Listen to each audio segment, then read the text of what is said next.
ফিলিস্তিনের অবরুদ্ধ গাজা উপত্যকায় বর্বর ইসরায়েলি হামলা ও ভারতের মুসলিমদের উপর আগ্রাসনের প্রতিবাদে বিক্ষোভ সমাবেশ করেছে হেফাজতে ইসলাম বাংলাদেশ সহ কয়েকটি ইসলামী সংগঠন। তারা বলছেন, ফিলিস্তিনের উপর হামলায় গোটা বিশ্বের মুসলমানদের রক্তক্ষরণ হচ্ছে। এ সময় মুসলিম বিশ্বকে ফিলিস্তিনের পক্ষে দাঁড়ানোর আহ্বান জানান তারা। শুক্রবার বায়তুল মোকাররম মসজিদের উত্তর গেটে জুমার নামাজ শেষে তাকবীর স্লোগান দিয়ে রাস্তায় নামেন হেফাজত ইসলাম বাংলাদেশের নেতাকর্মীরা। এ সময় গাজায় ইসরায়েলি বর্বরতার নিন্দা জানিয়ে তারা বলেন, ইসরায়েল যুদ্ধ না থামলে মুসলিম বিশ্ব কঠোরভাবে তা প্রতিহত করবে।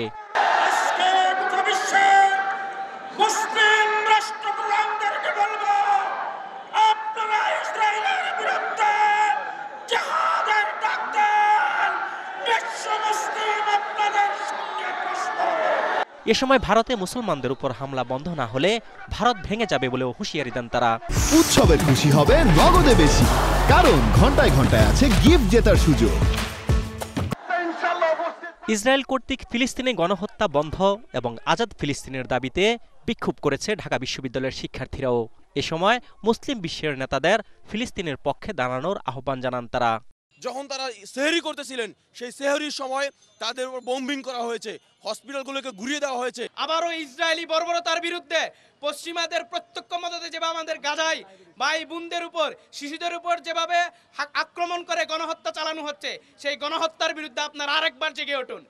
এদিকে যুদ্ধবিরতি ভঙ্গ করে গাজায় বোমা হামলার প্রতিবাদে জুমার নামাজের পর চট্টগ্রামের আন্দরকিল্লা জামে মসজিদ থেকে বিক্ষোভ মিছিল বের করে হেফাজত ইসলামী বিশ্বের শান্তিপ্রিয় মানুষদের ঐক্যবদ্ধ হবার আহ্বান জানান তারা। রংপুর প্রেস ক্লাবের সামনে এ উপলক্ষে মানববন্ধন কর্মসূচির আয়োজন করে স্বেচ্ছাসেবী সংগঠন বাংলার চোখ। ইসরায়েলের বর্বর হামলার প্রতিবাদে ময়মনসিংহে বিক্ষোভ মিছিল করেছে জামায়াত ইসলামী।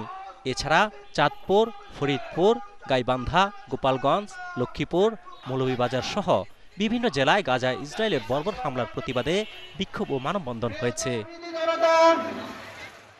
অজিত সরকার, ডিবিসি নিউজ।